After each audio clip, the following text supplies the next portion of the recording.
Hola, ¿qué tal, duelistas? Y espero estén de lo mejor. Y en esta ocasión continuamos con el video análisis de los preconstruidos del set La Guerra de los Hermanos. Y el día de hoy hablaremos del deck Mishra Burnished Banner. Y como comandante portada de este mazo tendremos a Mishra el Eminente, que por 5 manas será una criatura legendaria humano artífice 5/4, con las siguientes habilidades. Al inicio del combate crearemos una copia de artefacto que controlemos y que no sea criatura. Y esta copia será una criatura 4/4 con el nombre de Forma Guerrera. Esta copia ganará la habilidad de Haste, pero tendremos que sacrificarla al final del turno. Y pues bien, Mishra es el hermano que no se iba a conformar con vivir bajo la sombra del hermano favorito de la familia, así es que un día sin más se subió a su motocicleta y condujo sobre su vehículo hacia el horizonte. Su costo de maná es decente y le permite mantener unas estadísticas elevadas. Lástima que pues no las va a usar mucho porque a menos que quieran utilizar la estrategia de Voltron, pues no hay mucho que hacer aquí. Pero de entre los dos hermanos, su habilidad para animar objetos es bastante peculiar y por lo mismo bastante interesante, ya que si bien podemos decir que Ursa juega a la segura empleando una fuerte estrategia de tokens de artefactos, Mishra por su parte buscará ponerse creativo y romper algunas reglas del juego, ya que animar objetos que no estaban diseñados para ser criaturas nos entregará algunas de las interacciones más peculiares que hayamos visto entre partidas, además de tener la capacidad de duplicar artefactos legendarios, ya que estos cambian de nombre y la regla legendaria no se aplicaría sobre ellos, de manera que la única limitación de este mazo será la selección de artefactos que quieras incluir, porque así es Mishra, trabaja con lo que tenga a la mano. La comandante alternativa de este mazo sería Ashnod, la Despiadada, o la Impiadosa, no sé cómo traducirlo, que por 5 manas será una criatura legendaria humano artífice 1/4 con la habilidad de Death Touch. Y al momento de activar una habilidad de un artefacto o una criatura que controlemos, si uno o más permanentes fueron sacrificados como requerimiento de activación, podremos duplicar esta habilidad. Pero esto no aplicará con habilidades de maná, por lo que sacrificar tesoros pues no será una opción. Y bueno, pues Ashnod es muy mala. Es muy grande y es muchísimo para Mr. Increíble. Bien, esta carta es increíble para las estrategias de aristócratas y se une a la familia de comandantes duplicadores, de manera que ya no sabemos el resultado de la suma de estas características, y es que Ashnod será una comandante bastante fuerte en cualquier mesa donde la veas. Incluso dentro del propio preconstruido hay bastantes piezas que funcionan de maravilla tanto con Ashnod como con Mishra, de manera que llegamos a la pregunta: ¿cuál de los dos sería el mejor comandante para dirigir este mazo? Y aquí la competencia está reñida, y esto es lo que pasa cuando pones a dos almas rebeldes a competir, o bueno, cuando pones a Gavin Verhey a diseñar el deck, ya que tanto Mishra como Ashnod tienen costos y habilidades bastante equiparables, e incluso tienden a complementarse bastante bien. No obstante, quizás el único punto decisivo para responder a esta pregunta radica en la originalidad de los comandantes, y es que Ashnod recae en el clásico estilo de juego de la temática aristócrata, una de las más populares y fuertes del formato, y por lo mismo, si eres un jugador relativamente veterano, es muy probable que ya hayas experimentado con el arquetipo, por lo que Mishra podría ser un poco más refrescante a la hora de buscar un estilo de juego diferente. Y aunque ambos podrían hacer una gran labor en este puesto, pues por el momento utilizaremos a Mishra como comandante, haciendo honor al nombre del set. Para el estilo de juego, en teoría este deck podría ser relativamente sencillo de entender, ya que desde el punto de vista más superficial, nuestra única tarea es la de llenar el campo de batalla con artefactos, para convertirlos en formas guerreras y así golpear a nuestros oponentes, y llegado el final del turno, poder sacar algún valor de su sacrificio, por lo que estos artefactos que tengan sus propios efectos de entrada y o de sacrificio serán de increíble valor para la estrategia. De manera que cada turno, Mishra nos permitirá obtener el efecto que más necesitemos en ese momento, ya sea rampeo, draw o removal, por lo que literalmente tendremos una caja de herramienta con patas. Y por el otro lado, si bien nuestros artefactos autosacrificables son buenos por sí mismos, nada nos impide sacar valor adicional con cartas de recompensa por sacrificio, para lo cual este deck ya viene equipado con algunas cartas que nos ayudarán a complementar este apartado, además de la inclusión de algunas de esas cartas que nos permitan la duplicación de los efectos de Mishra, ya que si bien su habilidad puede ser un tanto explosiva y agresiva al inicio de la partida, pues para la segunda mitad nos quedaremos muy expuestos ante la ofensiva defensiva de nuestros oponentes, sobre todo en un mazo con pocas criaturas, de manera que poder colocar 2 o 3 cuerpos adicionales por turno no será de mucha utilidad, tanto para sacar value como para cerrar partidas. Y una vez dicho esto, pasemos a analizar los contenidos de este deck. Antes que nada, una pequeña nota, las cartas de este deck vienen en su totalidad con bordes en estilo retro, un tema un poquito controversial, pero que para fines prácticos de este video no los estaré mostrando fuera de las cartas nuevas. Esto con la finalidad de que puedan apreciar la diferencia entre las cartas nuevas y las reimpresiones. Así es que una vez dicho esto, pasemos a analizar las estadísticas de este mazo. Y dentro de este mazo encontraremos 0 Planeswalkers, 22 criaturas, es un poquito bajo, 6 hechizos, 5 instantáneos, 42 artefactos, para que no quede duda de qué se trata este deck, 0 encantamientos y 37 tierras. Y bueno, en general no está mal, solamente nos dice que es un deck muy enfocado a artefactos. Para la sección de rampeo contamos con 10 elementos, y eso está pues bastante bien, ya cumplimos de entrada con el cupo mínimo, como el espejo maldito. Y todas estas cartas que dejé con el borde retro son cartas que funcionan específicamente muy bien si terminamos usando a Mishra como comandante, ya que aparte de entregarnos maná en nuestros primeros turnos, cuando estas ya no sean tan útiles en la segunda mitad de la partida, siempre podremos sacrificarlas para obtener cierto valor de ellas, ya sea tierras o simplemente draw. También encontramos 3 piezas de pseudo rampeo, y la lógica es la misma. En el peor de los casos nos funcionará para obtener maná, pero de ser necesario podremos duplicarla y sacrificarlo para obtener hasta 3 cartas de draw. Eso está bastante bien para hacer una carta de pseudo rampeo. Entonces, entre estas dos secciones yo creo que estamos bastante bien cubiertos. Para la sección de draw contamos con 9 cartas, y aquí tampoco encontramos nada fuera de lo normal, ya que encontraremos cartas con sinergia de artefactos, sinergia de tokens, y más de esas cartas que podremos sacrificar. La única carta extraña podría ser la iteración expresiva, que no es una mala carta, pero creo que realmente la metieron aquí para poder darle ese toque retro. Y aparte de tener una muy sólida sección de draw, aquí contamos con 6 cartas de pseudo draw, que si bien no son lo mejor de lo mejor, la verdad es que complementan bastante bien el deck y nos ayudarán a encontrar muchas más respuestas o muchas más cartas del tope de nuestra librería. Pero si quisieras cortar algunas de estas por un mejor draw, pues la verdad es que no te culparía. Sobre todo Mycosynth Wellspring o el Muzio Da Vinci, que no es malo, pero es un poquito lento la verdad. Dentro de la sección de removal contamos únicamente con 3 cartas a velocidad de instantáneo. Y bueno, entiendo por qué tenemos aquí a Feed the Swarm, pero creo que podríamos estar mejorando esta sección, sobre todo dentro de los colores Grixis, ya que incluso sus 2 complementos dentro de la sección de pseudo removal son, por un lado, una carta que se está quedando un poco vieja y otra carta que es ligeramente cara en cuanto a sus costes. Y desafortunadamente la interacción rápida en estos tiempos es muy importante, por lo que esta es una sección a la que se le tiene que prestar atención si es que quieres jugar con este mazo.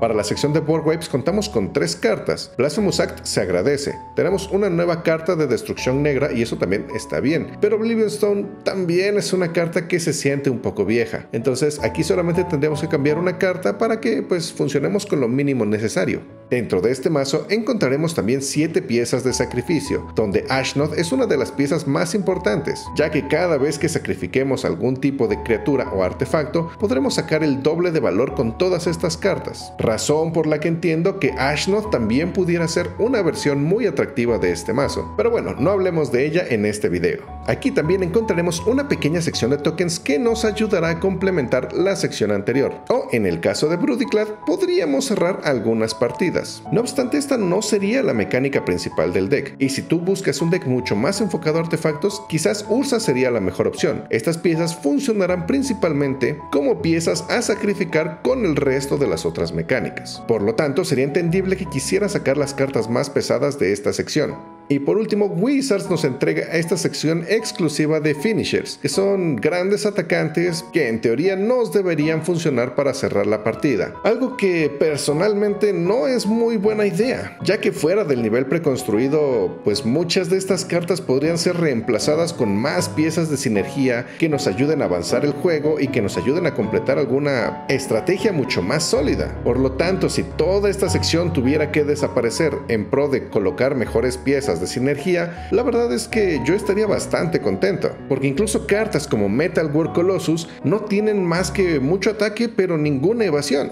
Y para la sección de la caja de herramientas tendremos una carta para destruir cementerios, tendremos 2 cartas para duplicar los triggers de Mishra, 2 cartas de recovery desde el cementerio, una carta de animación de artefactos y pseudolore de flying, y la Full Metal Alchemist también es una carta muy entretenida cuando logras meter artefactos pesados en el campo. Entonces no me quejo mucho, con excepción de las ancianitas, ya que podríamos encontrar muchos mejores elementos en lugar de esta carta. Dentro de la sección de tierras encontramos 37 cartas, aquí tenemos las 23 que son de las más comuncitas, no tenemos destrucción del cementerio, pero tendremos cartas para mantener nuestras cartas en mano, y dentro de nuestra sección de tierras raras tendremos 7 cartas, tendremos 3 templos y empiezo a sospechar que este deck puede que cargue con muchas cartas que entran giradas, entonces solamente mucho ojo con eso. Fuera de eso, en realidad pues son buenas cartas, pero hay que cuidar mucho esa velocidad. Y al igual que con el deck pasado, aquí incluimos todas las tierras artefacto que pueden entrar dentro de esta combinación. Incluso estas tierras indestructibles pueden funcionar muy bonito con la habilidad de Mishra, permitiéndonos crear golpeadores indestructibles. Quizás su única desventaja, como dije anteriormente, es que entran giradas al campo, así es que mucho ojo. Y ahora pasemos a hablar de las cartas que nos pueden ayudar para mejorar este mazo. Para la sección de rampeo encontramos a estas 4 cartas, 3 de ellas pueden ser en su borde retro. El collar de metal nos puede ayudar con nuestras cartas de removal que destruyen artefactos, y fuera de eso pues solamente el Goblin de Kamigawa sería la única carta extraña, pero que también complementan muy bien esta sección. Sobre todo si quieres bajar la curva de tu deck, estas son muy buenas opciones. Para la sección de draw contamos con 4 cartas que curiosamente también vienen en el deck de Ursa y que simplemente tendríamos que utilizar para sustituir algunas de esas cartas de pseudo draw, sobre todo pues para mejorar esa sección, que recordemos que ya era relativamente sólida. Y bueno, para la sección de removal aquí tenemos nuestros clásicos contrahechizos, Rakdos Charm, que es muy útil, nos da una forma de destruir cementerios o destruir a los decks de tokens, y Terminate, que también es una carta bastante útil cuando se trata de criaturas. Y aunque yo elegí estas cartas por su bajo coste, la verdad es que dentro de la combinación Grixis tenemos muchas más opciones de removal a velocidad de instantáneo. Así es que presten mucha atención porque esta era una de las secciones que más necesitaba ayuda dentro de este preconstruido. Para la sección de Board Waves contamos con 3 posibles cartas, tenemos la opción barata con Languish, la opción temática con Phyrexian Scriptures y la opción que pone tesoros. Y ya está, realmente elige la que más te gusta e inclúyela dentro de tu mazo.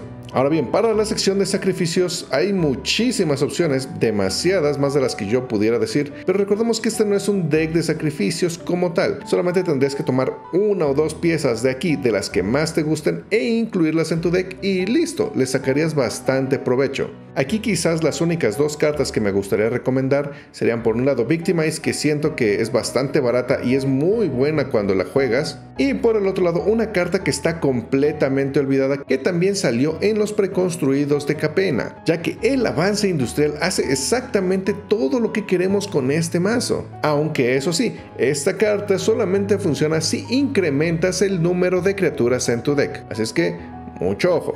Ahora bien, para la sección de tokens tampoco hay mucho de dónde elegir. La iteración determinada está bastante buena porque nos ayuda a crear más cuerpos en campo y bueno, al final de cuentas también teníamos que sacrificarlos, entonces se combina muy bien con la mecánica del deck. Y a la hora de terminar partidas podemos crear un gran atacante, podemos duplicar nuestras fases de batalla o simplemente animar todos nuestros artefactos, darles volar y atacar con todos ellos cuando bajemos a este Gundam de Kamigawa. Y la verdad, esta última es una carta bastante interesante que la verdad no creo que quieras que te falte dentro de tu deck.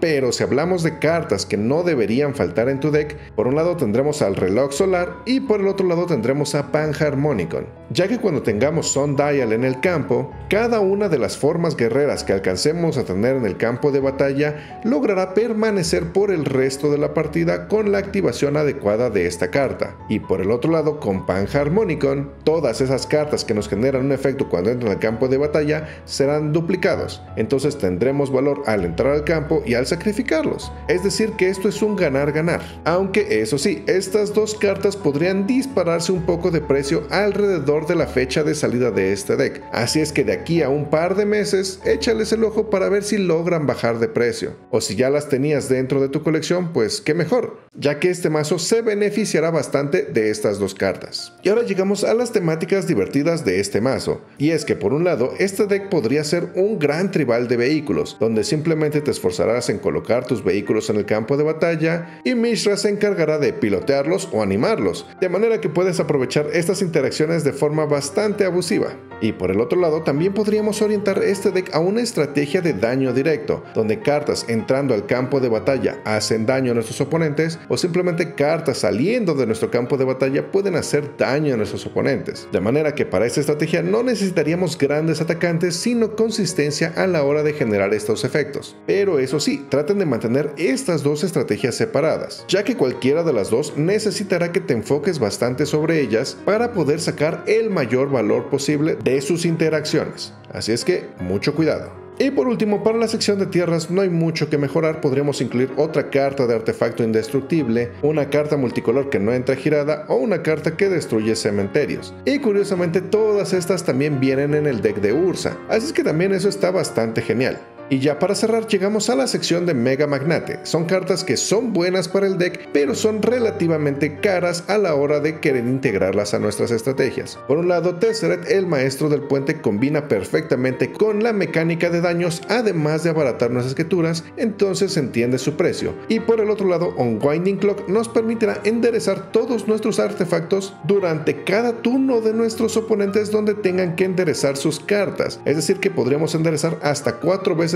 nuestros artefactos, o si nuestras tierras son artefactos, es una forma de darnos maná adicional. No por nada esta carta cuesta $4. Miren, cuando estaba haciendo este video esta carta costaba como $15-20, entonces aprovechen que ahorita está súper barata. Si les gustan las estrategias de artefactos, este es el momento para conseguir esta carta. Así es que, pues qué mejor, qué bueno que una carta de Mega Magnate esté tan accesible. Pero bueno, una vez dicho esto, pasemos a las conclusiones. Este deck es bastante peculiar, ya que no funciona tal cual como muchos otros decks en el apartado de artefactos, y es que gracias a este ángulo diferente de diseño que puede cautivar la imaginación de varios jugadores. Aunque eso sí, a diferencia del deck de Ursa que podía usar cartas muy baratas para fortalecer su estrategia, en el caso de este deck hay cartas muy importantes que no necesariamente son tan baratas, ya que tanto Panharmonicon como el reloj solar son bastante únicas en sus habilidades y son un tanto difíciles de reemplazar.